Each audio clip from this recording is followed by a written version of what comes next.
1977, George Lucas formed a legacy. Force is with me, and I am with the Force. Inspired by mythology, his saga has become a passion for many. Feel the Force around you. His legend has become our story. It's true.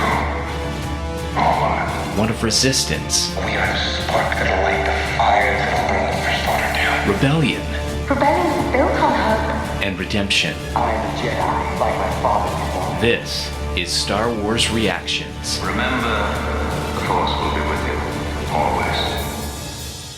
Well, hello and welcome to an episode of Star Wars Reactions I didn't want to do because I didn't want the Bad Batch to end, but what an ending we got. And it's going to be great. We're going to have so much fun. We got our guest with us. It's going to be great. Let's get some introductions out of the way. My name is Aaron Harrison. Joining me, he's the crosshair to my record, the David Motters. David, brother, what's up? Hey man, ready to do this. I know what you're saying. Didn't want to do this, excited to do this. A lot of different emotions when you finish up an incredible series like The Bad Batch, but I am ready to react. And like you mentioned a minute ago, so thankful to have this guest on once again. He's been just a stalwart over 3 seasons, the series premieres and the season finales. So Absolutely. we're just very fortunate to have him again. We are, and we will get to our guest here in a few moments, but we're releasing this. This will be released May 3rd, 2024. So you will be going into do your Star Wars Day on Saturday the 4th, and if you'll be listening to this, thank you. I hope you are enjoying your Star Wars Day. Happy May the 4th. Hope the 4th is with you. So I know everybody's got huge plans because there's a lot of awesome stuff going on. David, do you have any big plans for May the 4th? Well, you and I have been talking about this Tales of the Empire, so definitely going to watch that at some point on Saturday, probably early, because later in the evening, I'm going to be going to see The Phantom Menace in our local theater. So see it on the big screen. I was there 25 years ago, opening night, May of 1999. So it feels pretty cool to be back in a theater to see it on May the 4th. So yeah, looking forward to doing that on May the 4th be with you. Yeah, it's gonna be great. You're gonna have so much fun. I'll go ahead and tell y'all I had a lot of plans for May the 4th, and they've all gone down the toilet.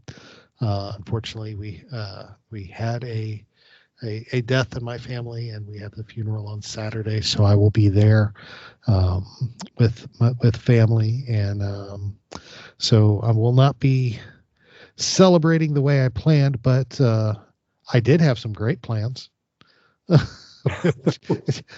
Because I was going to get up and watch Tales of the Empire, and then there's a local theater in downtown Lakeland that actually is showing A New Hope, Empire Strikes Back, and Return of the Jedi back to back, and they were still only doing $5 a movie. So I was going to go watch the original trilogy and cross off 2 of the movies, 2 of the 3 I had not seen on the big screen, with Empire and A New Hope. I was going to watch those, and then that evening I was going to slip over and watch the Phantom Menace and complete the closure of my cinematic experience. And I'm not doing any of that anymore. Oh, So, hey, question. sure. Do we know, are they going to show an Acolyte trailer before Phantom Menace? Did someone say that? I heard that, yes. I heard they are doing an Acolyte. There will be a preview. Let me see if I can find confirmation on that. Acolyte. 'Cause that's what I'm really hoping for. I'm hoping they do that. But you were talking about, as you're looking at that, I remember you saying you were going to try to do that, because I think Dan Z is going to try to do that up in Peoria. And I was, we were talking to our good friend Christina from Australia, and I really loved what she said they're going to be doing there for Sunday, right? Revenge of the Fifth. They're going to be, several theaters are showing Revenge of the Sith on May 5th down under. So I was wondering if you were going to do that here in the States. I hadn't really heard a whole lot of it, but I thought that was a really neat idea as well. Yeah. Well, I believe they are. I think but it's very limited. Yeah. As for Acolyte, they are, according to a article from Variety, dated March 22nd, 2024, the 25th anniversary theatrical re-release of Star Wars: The Phantom Menace will feature an exclusive sneak peek of the upcoming Disney Plus series Star Wars: The Acolyte, set to release on the streamer June 4th. So, yes, it will be there. They also are celebrating May the 4th. All 9 episodes of the Skywalker Saga will be in theaters for a fan marathon event on May 4th at limited locations. Yeah. Yeah. Well, I will text you and tell you what it was. Yeah. I'll need to be filled in on what it is, unless I can find a way to slip out another day before they pull out. I wonder how long of a run it's going to have, because I haven't seen that. How long? I know it's a limited release. I don't know how long they're going to keep it in theaters, but I really would like to slip out and see the Phantom Menace in theaters, time permitting. So, but we'll have to see. So. All right. Well, other thick news too. We do have, of course, May 4th, we mentioned it, Tales of the Empire being released. To give y'all a heads up of how that's going to play out for us, we're going to handle Tales of the Empire just like we did Tales of the Jedi. We're splitting it up. There's two 3-episode arcs, one on Morgan Elsbeth, one on Barriss Offee, and we're going to split up. We're going to take one episode and break down Barriss Offee's arc. Then we're going to take another episode and we're going to break down Morgan Elsbeth's arc. And that way we can, get as much detail in as we possibly can and give each of these shorts their proper due. Because if it's anything like the Tales of the Jedi, there's going to be a lot packed into such a small time frame. So we want to make sure we give it the proper due when we share our reactions. So, all right. Well, I don't think we should keep our guests waiting any longer, David. Should you? I agree. Well, we got the finale of the Bad Batch, and it just didn't feel right rounding out our last Bad Batch review, David, without having this gentleman on with us tonight. He has opened and closed every season with us, and it just feels right to have the series closed out. Of course, you will have heard him on the show plenty of times. He is a good friend of the show, and we appreciate him. Author and just all around great guy, and one of the very few Met fans I know. Jason Fry's with us. Welcome back, Jason. Thank you. Yeah, we got a tradition going on here. We couldn't let Bad Batch go out into the sunset without all honoring it. So really happy to be here. Thanks for having me. Exactly. Well, definitely. We're glad you could join us. It's kind of like our own little Bad Batch ourselves. So the three of us talking Bad Batch. So, well, let's jump right into it. The series finale was, of course, entitled "The Cavalry Has Arrived." This was the 15th episode of the third and final season, released May 1st of 2024, directed by Stuart Lee, Saul Ruiz, and Brad Rao, and written by the incomparable Jennifer Corbett. This episode, of course, taking the synopsis straight from StarWars.com because they just word it so lovely. Out of time at Mount Tantus, Omega leads the M-Count children in an escape effort. They abscond through a hole Omega has secretly been creating in her cell wall and eventually reach the pen of the gargantuan Zillo Beast. Omega frees the creature, causing chaos throughout the facility and creating a much-needed diversion. Elsewhere, Emerie works with Echo to find the kids, while Hunter, it says Hunter, Echo, and Wrecker, which obviously is a typo on StarWars.com part. It's actually Hunter, Crosshair, and Wrecker make their way into the base. Anticipating the Bad Batch, Hemlock unleashes the full CX squad. Lethal clone operatives reprogrammed to serve the Empire, and they will stop at nothing to secure Omega and the Project Necromancer research. I gotta say, it's the first time I've done a synopsis straight from StarWars.com that actually had an error in it. Yeah, it did. Yeah. I just actually had to go back and look at the page. So that's it. That's the synopsis for the final episode. Whew, what an episode. So let's get our initial reactions out of the way. Jason, you're our guest, so we always default to you, sir. What were your initial reactions when watching the series finale? I loved all the action. I thought all that was really fun and held together well. And, I found myself just kind of enjoying the ride, which is definitely a sign of success.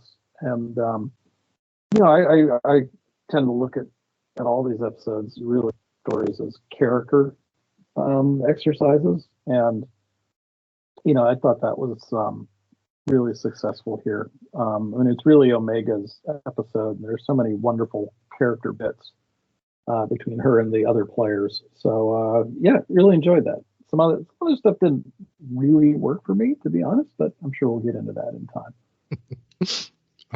Understand. All right. David, how about you, sir? Yeah, I watched this series finale twice, back to back last night, once I got home from work. And, with most other episodes of The Bad Batch, I tend to like it the second time I watch it through. And this was the same thing, because initially, and I said this last week when we were recording, I wanted to see another clone war. And I wanted to see the Zillo Beast eat Hemlock. We very much wanted that. However, those things didn't occur, but I was really happy how this series ended. Looking back, I think to myself, it's just not easy to end series. And you and Jason and I have seen that. It's not easy. We can see it in TV and movie history.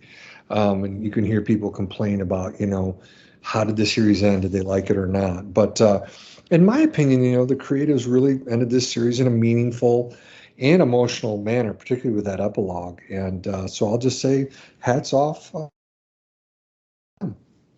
What about you, Aaron? Very good. Very good. For me, I did enjoy the episode. It was a fun episode. It was very action packed. It kicked off right there from the beginning, and it flew to the end. I'll admit, I kind of said last week that I kind of, with the Zillo Beast showing up, I kind of thought that might have been just a distraction. It really wasn't going to play part in the story. I was wrong. I'll admit that. But it was fun. It was a good episode. It was exciting.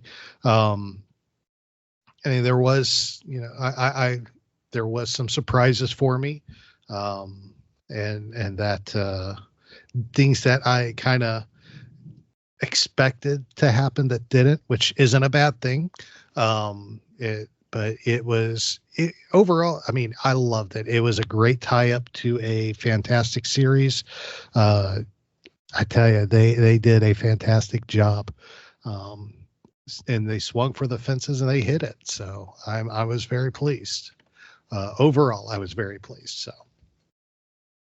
All right. Well, let's jump into some talking points here and see what we got going on and what we thought. Of course, we have. Let's start with Omega and the kids in the vault. Of course, as soon as the action starts up, they are making their break and they're making their escape through the wall, taking down Dr. Scalder with the droid, and of course, making their way out through the wall. And Omega has really established herself as the ringleader of these kids, and is guiding them to freedom, and keeping them calm and encouraging them along the way. It of course shows a lot of growth on Omega's side. We kind of all the lessons we see Omega taught over these last 3 seasons all come to play right here, right now in this finale. So let's talk about Omega and this escape. David, let's talk about Omega's growth, because we see her step out in this leadership role. What are your thoughts on Omega from now compared to when we first met her? Yeah, I put this in the talking points just because I was curious to see what Jason thought about this, and you as well.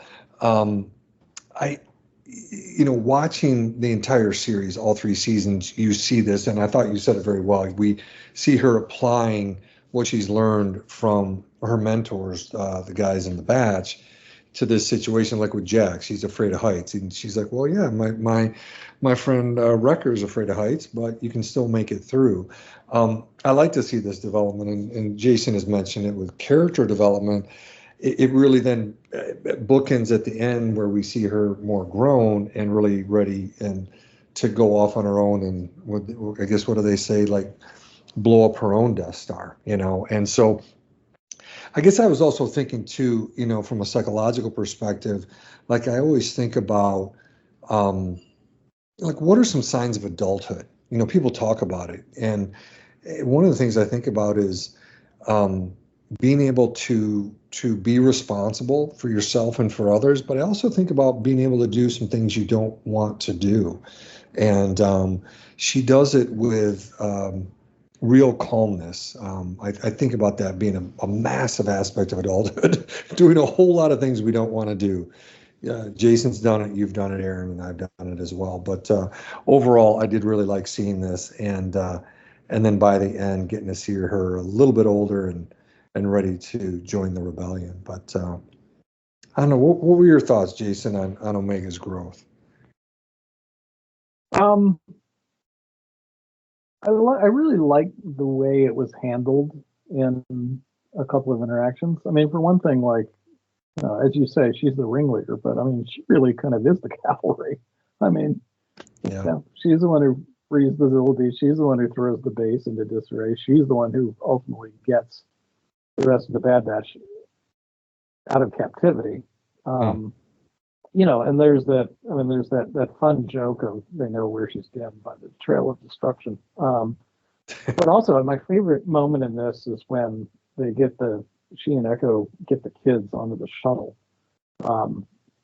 We've seen so many moments in these seasons where the rest of the clones are holding her back because she's not ready for something. And there's no discussion of it here. Like, she's staying.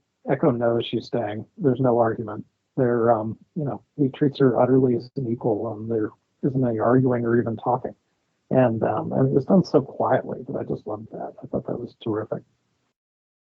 Yeah, definitely. I agree with you there. He that whole scene where they're sending the kids off with Emerie, and Echo doesn't even question Omega's telling them, no, I'm staying. I'm helping my brothers. I'm not leaving without them. They wouldn't leave me. I'm not leaving them. And that definitely shows not only her growth, but their Echo's look at her. I mean, he sees her as a completely different person. I like how you said that. He sees her as an equal, and very capable of doing what needs to be done. So, and also too, I like how this whole escape plan that she does too, also shows her growth as a strategist too. She found the Zilliby. She knew exactly that was going to be her way out by releasing that Zillo beast. That was going to be the distraction they need to make their break. And I love how Echo's like, oh no, that's a Omega lift, because that's what I would do. And then Crosshair's like, is that Echo or is that a Omega? And without hesitation, Wrecker and Hunter are like, Omega. it fit the character, and it just shows how much they can tell she's grown in her journey with them. Now, of course, we know they're making their way through, and while they're making their way through, we have Hunter, Crosshair, and Wrecker. Hunter, Crosshair, and Wrecker making their way in to the complex, trying to get in. Of course, Wrecker is doing it injured. And unfortunately, things don't go well. They end up getting captured by these CX troopers that Hemlock releases. And things go horrible. They end up, of course, then at this point, they end up being captured and getting tortured or tested on like Hemlock does. And it gets very dark in this episode. The whole episode in and of itself, up until I would say the last few minutes, is actually a very dark episode. And it was animated beautifully. Now, to get your both of y'all's thoughts on the animation and the darkness of the episode, because the darkness in the episode made the episode feel a lot heavier, and like a lot more was at stake because of how dark everything was. What are y'all's thoughts, Jason? Yeah, I mean, I thought the fight in the rain is terrific. I mean, it's beautifully animated. The lighting is spectacular with the lightning playing over them and illuminating them in turn. I mean, all that was wonderful. I will say sometimes it was so dark I couldn't really tell who was fighting whom. There are bad clones and good clones kind of wheeling around, etc. But I can live with that. Yeah. Yeah, it is one of those things that there were times when absolutely I agree it was maybe a little too dark, but the story was still being told, and it still told a fantastic story. David, how about you, my friend? Well, yeah. Look, I'm going to piggyback off both of you. That when I've listened to a few other podcasts, that's been a pretty consistent complaint throughout the season. Probably the most dark we saw an episode was the one where it's very much they're like going down the bayou and they're with Fennec Shand and they're battling that bounty hunter guy, and you basically couldn't see anything. And this one, like Jason said, there was a few times exactly. I'm like, wait, was that Wrecker? Was that Hunter? Is that Crosshair? And who's where? And yeah, I don't know. It seems to be a style and something that's been very much used throughout this season. But I don't know. I don't want to sound like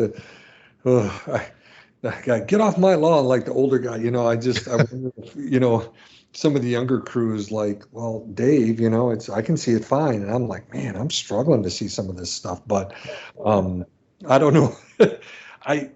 But overall, yes, the story was told, and I second time through, I'm like, okay, CX Trooper, that's a CX Trooper. There's a CX Trooper. Okay, there's Wrecker Hunter, and I could get it down. But I honestly, just for me, I wish it was a little bit lighter, brought up a little bit more. But like Jason said, I can live with it. Very good, very good.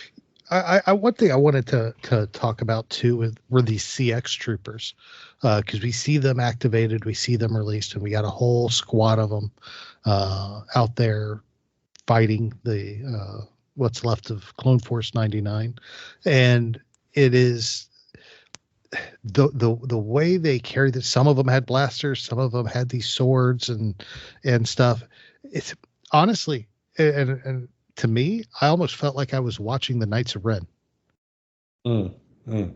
Yeah. Yeah. The all dark armor, the random swords. I mean, it just. No, what I was doing, Aaron, is I was looking at StarWars.com, the episode guide, and it was describing the CX troopers as the dark version of the Bad Batch, right? They talked about the kids in the vault as the little batch, but the CX troopers as kind of the dark batch, or even what the Bad Batch would turn into if Hemlock could continue to experiment on them. So I thought they were pretty cool, but yes, you were just mentioning, Aaron, that they had a very Knights of Ren feel, and they did have that look with a big kind of meat cleaver kinds of swords and so on and so forth. But I'd written in my notes that they were very formidable, and I liked the role they played here. Yeah, they played a very interesting and a very they've played an interesting role throughout the whole season, and of course a major role in the end here as the combat ensued, even to the extent of capturing Hunter, Crosshair, and Wrecker, and taking them into Hemlock, but not before one of them hacked off Crosshair's hand, which caught me totally off guard. I did not. Can honestly say I didn't see that one coming. What were your thoughts, Jason, on these CX troopers and the extent of their fight in this? Well, to be a little cynical, they're very toyetic, as they say. I'm sure they will be coming in multiple action figure scales very soon, if they're not out already. But from a storytelling point of view, I mean, I get why they're there. You've seen the Bad Batch mow down regular troopers all the time. You could have had them fighting the commandos, but you haven't really done all that much with the commandos. So you needed kind of a mini boss fight for those guys.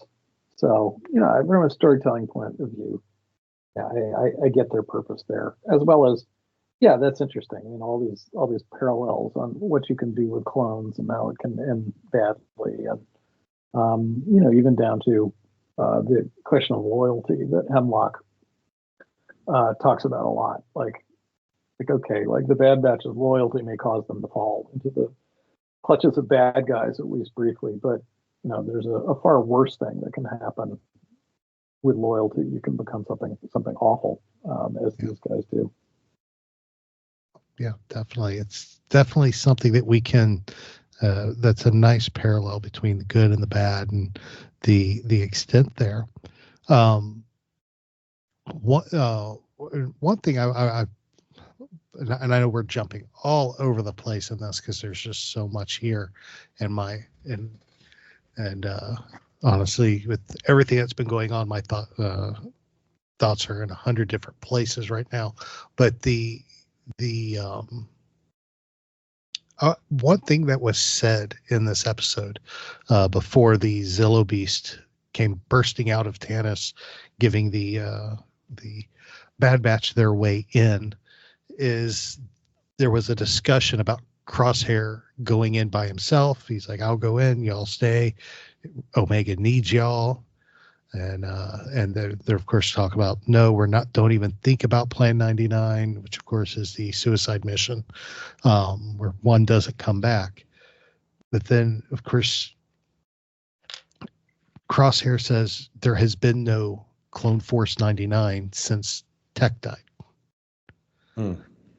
And I don't know why, but that hit me. that statement shocked me. Because I never thought anything. I that's a thought that never crossed my mind. Because they're all still together, and now they've got Crosshair back. So in my eyes, Clone Force 99 never went away. They just lost a family member.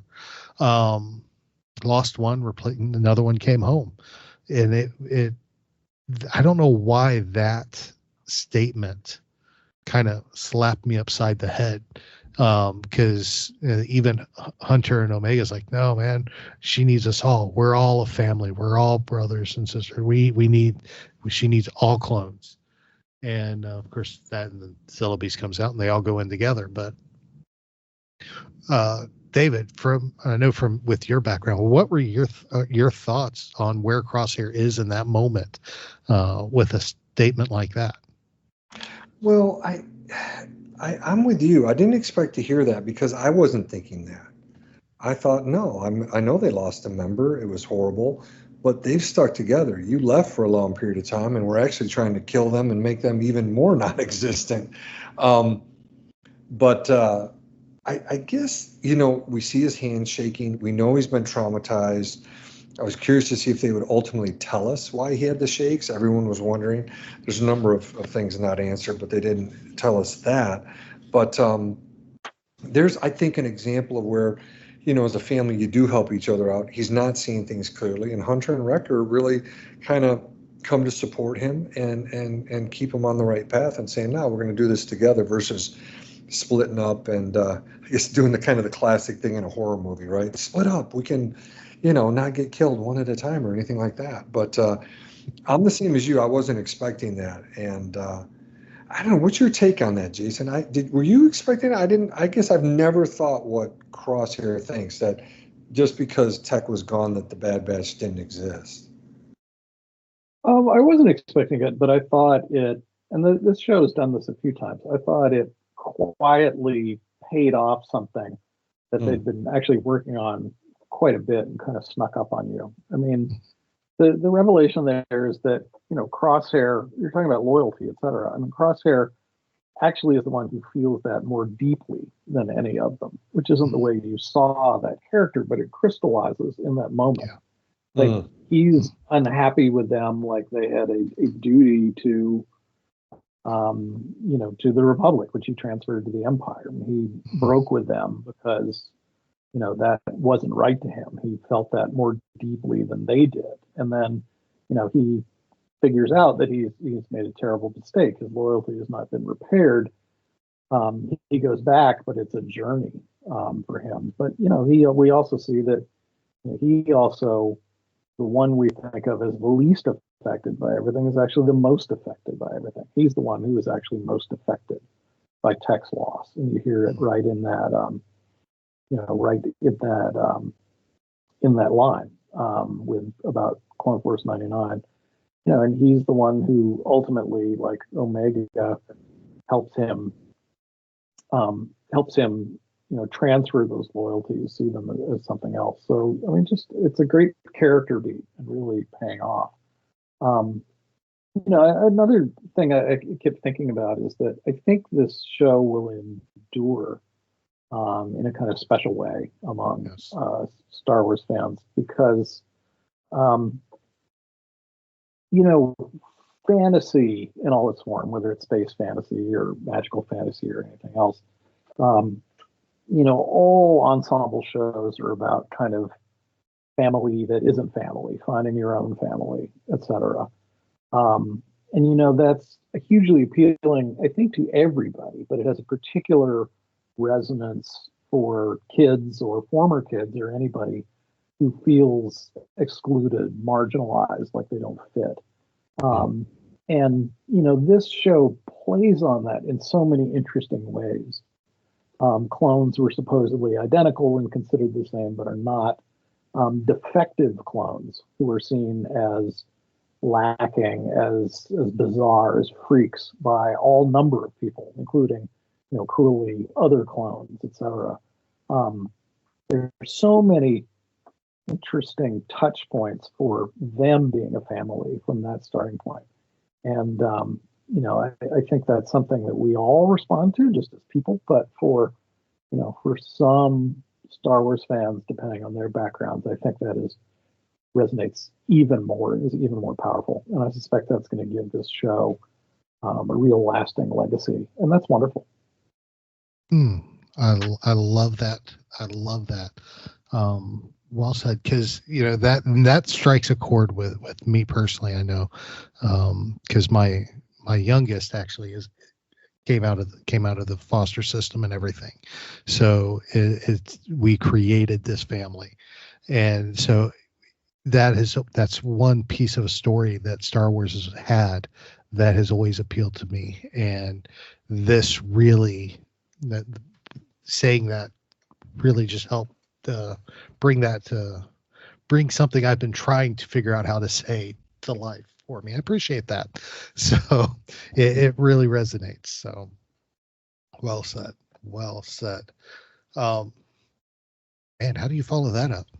Well, no, that's what I was going to say. And I went first because I did not like my answer compared to Jason's. That was much better than mine. Sometimes you go first, sometimes you go second. In this case, I went first. Much better that Jason went second because what he said makes a whole lot more sense than what I did. That's why we have you on, Jason, for these insights and storytelling. And yeah, very well said. Oh, you guys bail me out all the time. Stop it. It's teamwork, my friend. It's teamwork. Sure. There you go.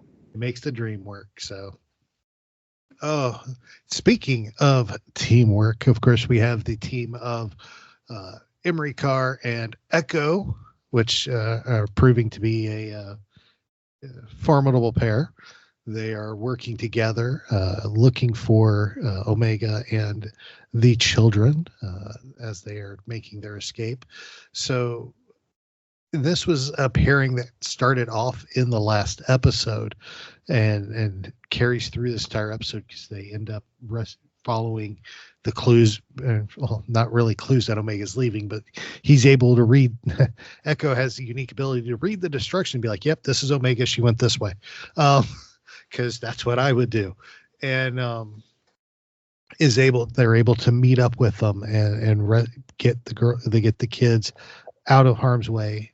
And it was nice to see Emerie's story take that final turn as she has separated herself from the science and embraced the humanity and is doing what is right by these kids. And helps them escape Tanis before things get worse. So it was fun seeing them work together and seeing their banter there. What were your thoughts, David, on Dr. Carr and Echo? Yes, Dr. Carr. Last week I'd mentioned Stanley Milgram's famous research on obedience at Yale. Ended up he could never get tenure at Yale or Harvard. It became very controversial, and he was really trying to figure out why people are obedient and follow these orders during World War II. And so for her, I really liked seeing this change. I'm in the business of change, and one of the truisms we talk about in psychology is that humans are resistant to change, and then of course larger systems like governments and school systems are more resistant to change. But it was nice to see her make that full leap and even say, I want to do what's right, not just as a clone, but by these kids. And so I was really waiting for that. And I think that was part of my frustration last week was wanting to see more. I mean, when Echo met up with her, I wanted that, but we got it pretty quickly at the beginning of this episode. So I really liked seeing it. It was nice to see the change at the very end too. She didn't have the special glasses on that have the orange or red lines that go across her eyes. So I thought that was pretty cool. And it's nice to see somebody not always be obedient to these authorities that are wanting to do the wrong things. I don't what. Awesome. Yeah. Go ahead. What were you gonna say? Oh, I was just gonna ask Jason what he thought. More from a storytelling perspective on Emerie.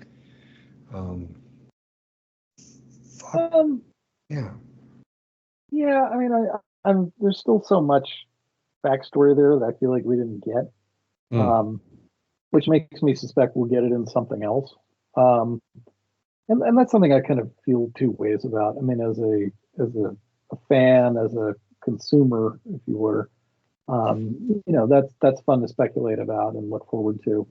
And there are all sorts of loose ends there pointing to something.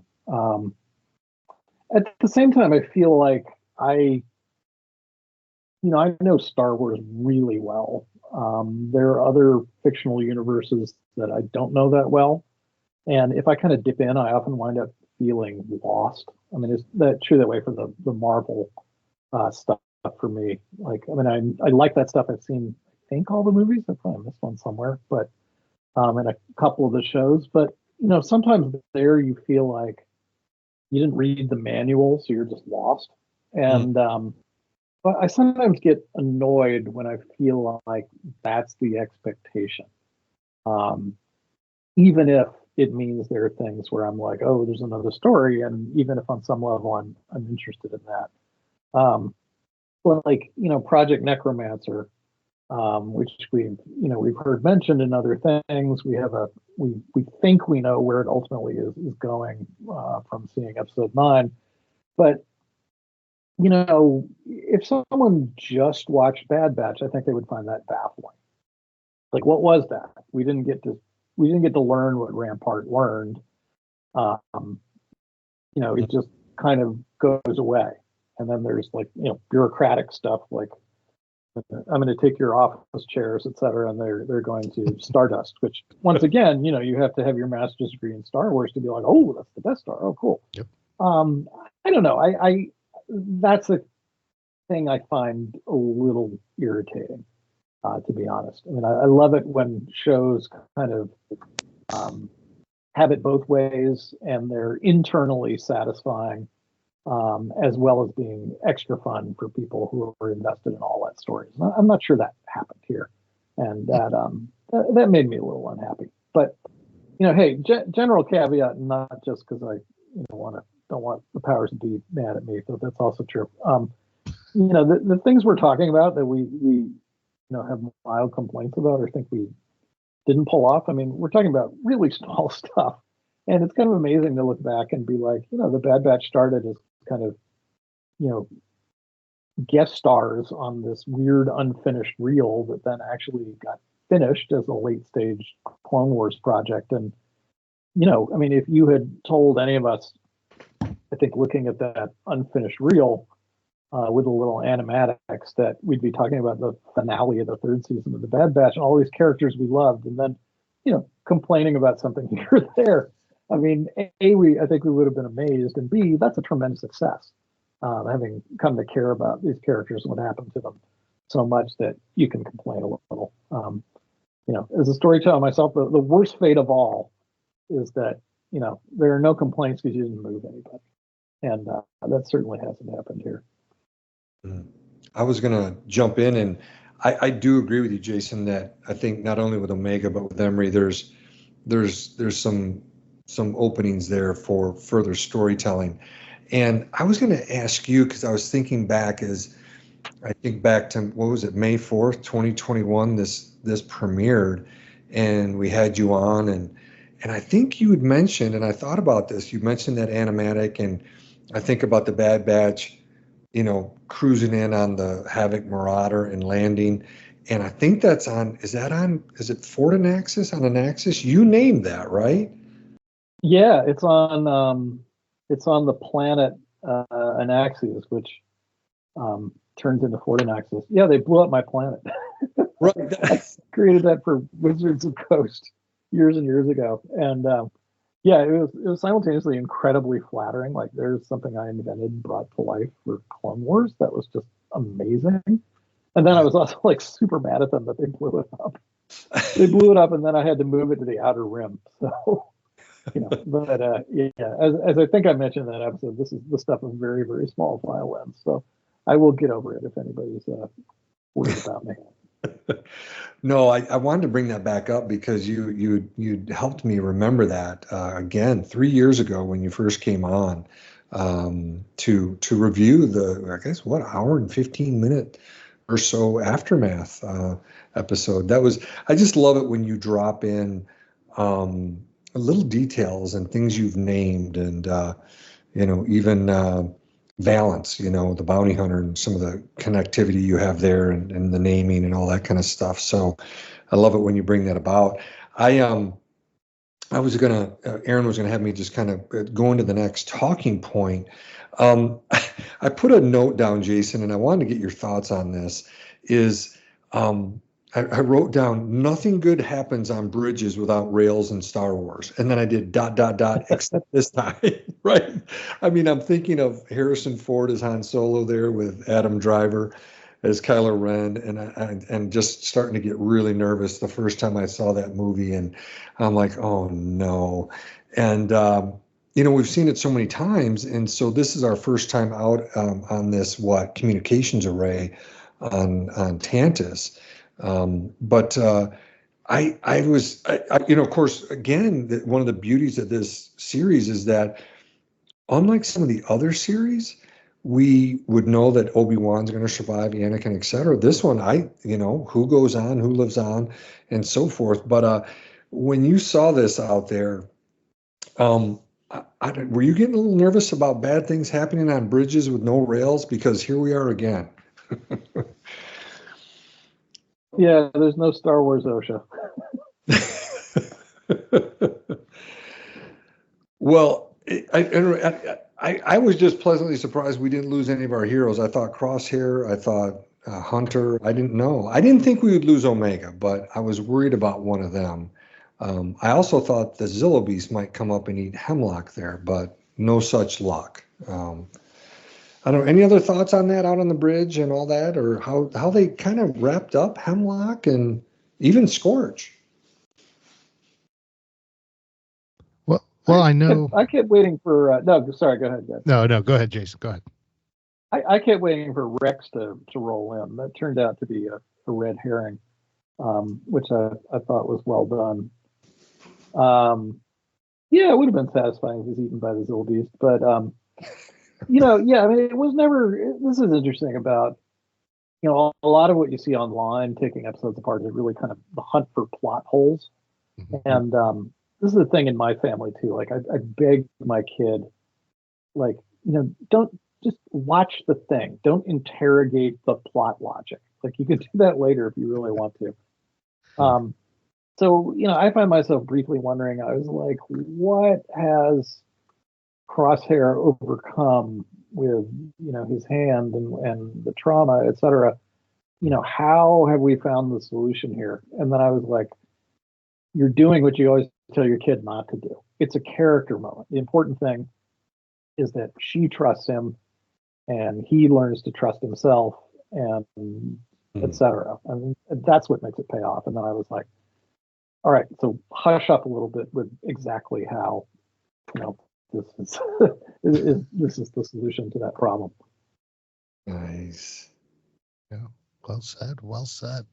It's, for me, the bridge thing, didn't think anything of it. We see a lot of fights on bridges in Star Wars with we saw the bridge in, like you mentioned, David, in Force Awakens. Yeah. There's that the scene in Rogue One with the bridge, but it's got rails.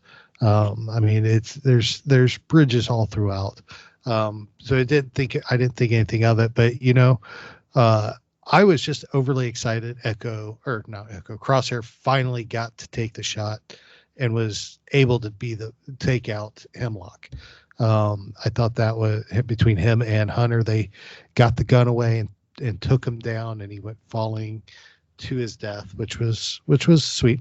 Yes, it's not the glory of a Zillo Beast death, but Zillo Beast chalked up some pretty good scores, stomping on some stormtroopers throughout the episode. So no complaint there.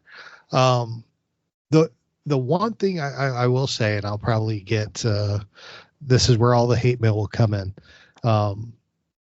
Everything ended, of course, everybody escapes. We end up on Pabu, where everything is being rebuilt. All the rescued clones are there. The kids that were rescued were there. And we have what's left of Clone Force 99. We have Hunter, we have Wrecker, we have Omega, Crosshair, all alive, sitting around the big tree, staring off into infinity. And I gotta say, this was my one issue is and I feel really bad for saying this, nobody died. No? I expected some bloodshed and some tears. It was a great finale, but it wasn't a finale that, left me, weeping because it was a sad finale. It didn't pack the punch that, the emotional punch that I was expecting. Well, I think the epilogue did that for me, and I know all three of us are dads, and that's the part that got me. But I'm with you. I thought someone else might die. I was actually kind of shocked that I thought Crosshair or Wrecker. I thought a few times. I thought, oh my gosh, is this going to be the end for them? But they didn't have anybody else go. I mean, for me, what got me emotional, and again, we got to move towards the end here and get Jason on his way. I would just say this, seeing Tech's goggles in her ship really got me. And when Hunter, she says, I'm ready. And he says, but I'm not.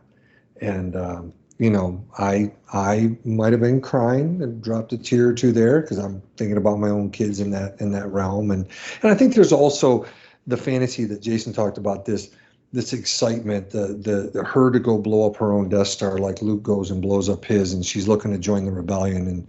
And here is a young person who wants to help and continue the Star Wars story. So I hear you on that. That I thought there might be another death. They ended up not going there, but I felt more of the emotion with the goodbye between her and Hunter, and even Batcher was there hanging out. So Yeah.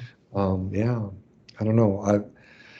What about you, Jason? Did the epilogue or any of that work for you? It's funny. I've watched it now 1.8 times. I didn't quite get to the end to see the epilogue again. But I mean, to be briefly clownish, though I do mean it. I wanted somebody to go like all husky Thor in the Marvel movies. Like I wanted to see that, Crosshair's just been like eating space bonbons for 10 years or whatever it is, and he's like, yeah, so what? But the one thing, and I want to look at it again because maybe I missed something, but I had a little trouble believing that. I mean, what are we, 5 years at least later, 10 years? Yeah. I had a little trouble believing that Omega had waited around. Like she's such a, she has to be in the fight and has to go. Like that I'm not sure that felt right to the character the way I've gotten to know her. But I want to think about that one a little more. I understand. Definitely understand, because to me, the epilogue didn't hit me emotionally, but all it did to me was have me sit there going, there's their next show. Yeah. Omega and the Rebellion. There we go. Which, to be fair, I really want to see that show. But I really would like to see that too. Reaction. Yeah, that's something like, okay, I can see that. I mean, in my mind was going, okay, there we go. There's the next show. Then it's like, are we going to get a full show of Omega in the Rebellion, or is it going to be Tales of the Rebellion and we get a 3-episode arc of Omega? Who knows? Yeah. Who knows? But all right, well, we need to wrap things up here with Jason. Let's go ahead and jump into final reactions for the episode. And Jason, we'll let you kick that off. What were your final reactions to the series finale, The Cavalry Has Arrived? Really enjoyed it. I mean, bad guys got theirs in satisfying ways after chewing some scenery. Some great little character moments, some wonderful animation, and it just reminded me of how much I had come to really like these characters in this show, and how much the artistry of the animation and the whole effort just keeps moving in leaps and bounds. And whatever that next show is, I'm really excited for it, because they really deliver on a high level and make me care, and that's all you ever want as a member of the audience, and it's been granted. Very good. Very good. I agree. David, how about you, brother? Yeah, I wrote my final reactions down here just a while ago, and here's what I wrote. I said, as Jason knows, when it comes to sports teams and championships, many people try to compare different teams from different eras and such. It's hard. Can you compare the Bulls to the Bill Russell Celtics, And I think, some of I don't know, the 86 Mets, can you compare them with some other teams that have won more recent World Series or prior to the 86 Mets, when we talk Jason's team? It's very difficult. It's not easy to do. And I said, it can be fun or frustrating depending on who you're talking to when it comes to some of the sports stuff. So I thought to myself as we were coming to the end of this show, I said, well, with the Bad Batch ending, I didn't want to compare it to other animated shows, even though it piggybacks right off of the Clone Wars and stuff. And I thought, just standing on its own, it was excellent. And I think a lot better than I think a lot of us thought it would be when we first heard the idea and saw the introduction of the Bad Batch. I came to really care about the Batch, Omega, and even Batcher. I enjoyed the story going from Order 66 to roughly, I guess the 3 years. And then, like Jason said, you see her age, I don't know, was she 12 or 13 up to 18 when she's leaving? So maybe 5 years. So about going 8 years into the reign of the Empire here, perhaps roughly. I really enjoyed that. I liked that it had a beginning, middle, and end. And was it Star Wars perfection? No, but it was really, really good. I enjoyed it. I looked forward to it. I looked forward to, the season premiere and the season finale every time with Jason. He's been with us 6 of 6 times. And so it just lots of wonderful memories about the Bad Batch. And I put a little note here that I said, I wouldn't mind seeing Omega in a series of our own. So yeah, just really, really enjoyed it. So pleased with it. Again, hats off to all the creatives. Well said, well said, well said. For me, and I'll make this quick, it was a fantastic finale. They did a perfect job putting a bow tie on the end of probably was going to be one of the most memorable animated series that they've done, which is saying a lot because you know how much I love Rebels. This was a fantastic series. It had everything you wanted from it, and the finale did as well. It's going to be hard going forward with no more Bad Batch. I don't know what I'm going to do with myself.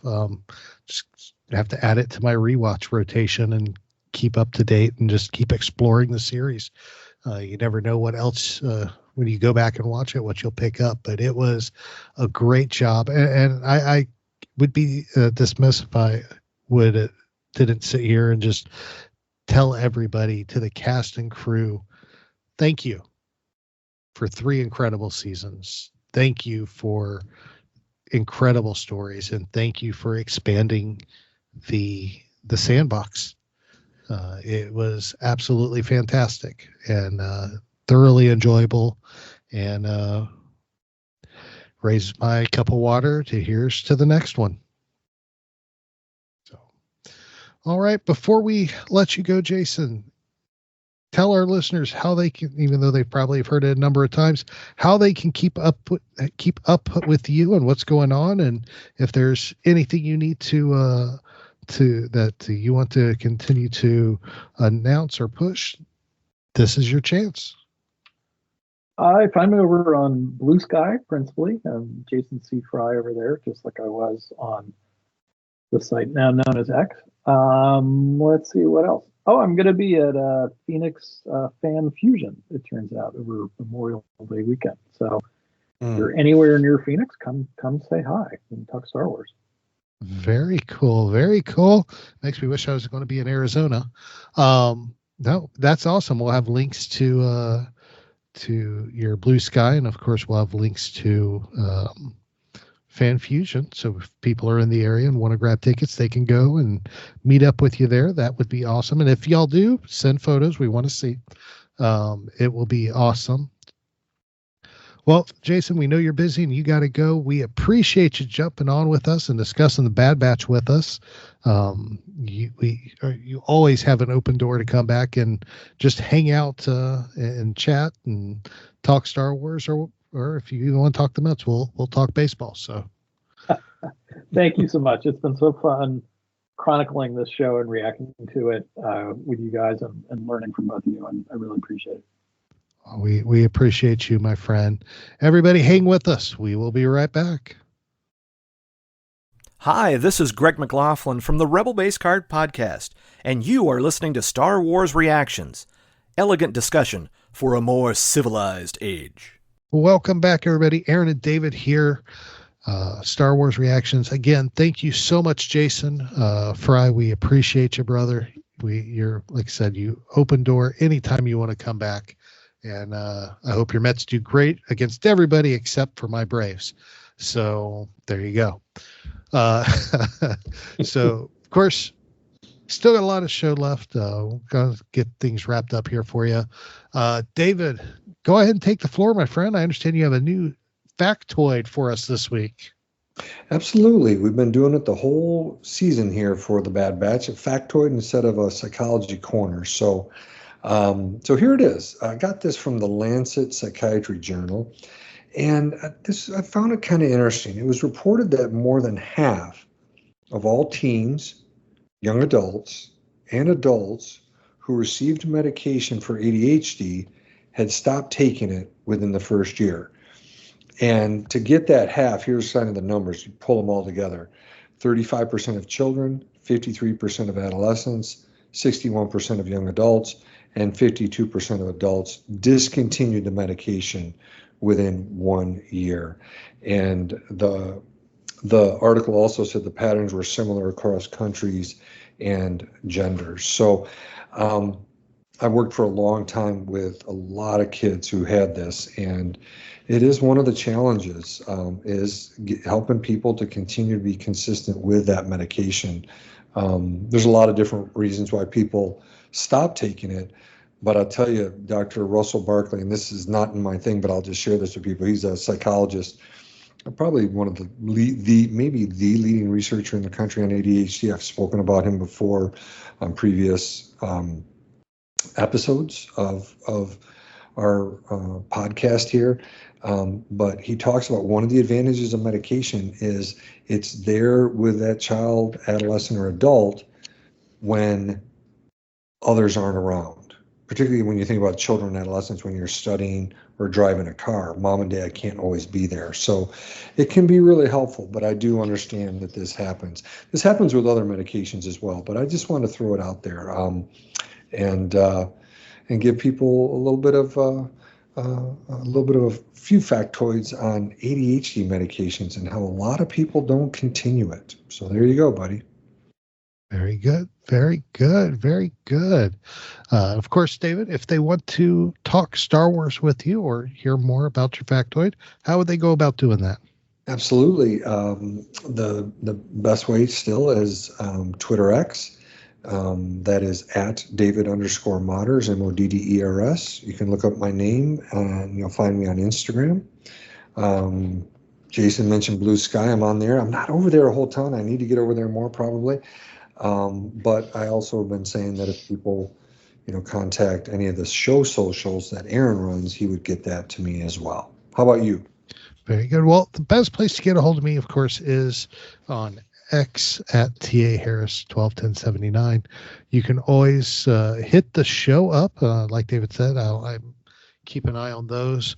You can hit us up on X or on Facebook at SW Reactions Pod, or on Instagram, Threads, TikTok, Pinterest, Blue Sky, YouTube, Tumblr, all at SW Reactions. We're there hanging out, having a good time, and just being ourselves. So hit us up, talk to us there. We'd love to hear from you.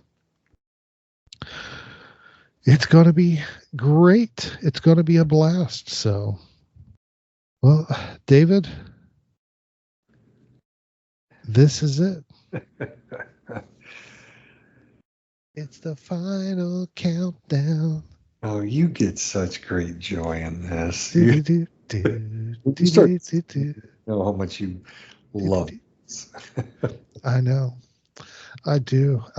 There's just so much joy in my soul when I bring the dad joke of the week. And that's no different this week because it's time for the Star Wars dad joke of the week. And, I'm looking forward to this because, it's going to be great. Are you ready, though? I'm ready. Why aren't there any cantinas in the mines on Kessel? I don't know. Why aren't there any cantinas on the mines of Kessel? Because they don't serve miners.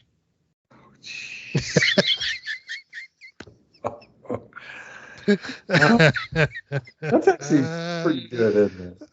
I thought so. And thank you, Kelly Knox, for that one. That is straight out of the Star Wars Dad Joke book. Available now, so pick it up where you can. And if you want to, go back a few episodes to episode 170, and you can hear us talk to Kelly Knox. It's still up there, available for you to listen to. Well, David, my friend, this has been a blast. Oh, man. It's just wonderful to have Jason on. I can't believe we've come to the end of this. May 4th, 2021 to, right here we are, right about May 4th of 2024. I know. It's hard to believe we are closing out the episode on the final season, on the final episode of the Bad Batch. But c'est la vie. Here's to the future. So, well, thank you again, David. It's a blast. Thank you, Jason. Loved having you on again. Hope to talk to you soon. And thank you, everybody, for tuning in and listening. We appreciate each and every one of you. We love y'all. We're praying for y'all. Just wishing y'all the best each and every day. And of course, remember, like I say, make a difference for somebody this week. Do something kind. For somebody, it'll just make the world just needs more kindness right now. So be the one that brings it. So your kindness will generate more kindness, which will generate more kindness, and eventually the world will just be a better place. So remember, this is your place for elegant discussion for a more civilized age. This podcast is not endorsed by the Walt Disney Company or by Lucasfilm Limited. It's intended for entertainment and informational purposes only. The official Star Wars website can be found at www.starwars.com. Star Wars. All names, sounds, and any other Star Wars-related items are registered trademarks and/or copyrights of Disney and their respective trademark and copyright holders. All original content of this podcast is the intellectual property of Star Wars Reactions, unless otherwise indicated. Star Wars Reactions. Elegant discussion for a more civilized age.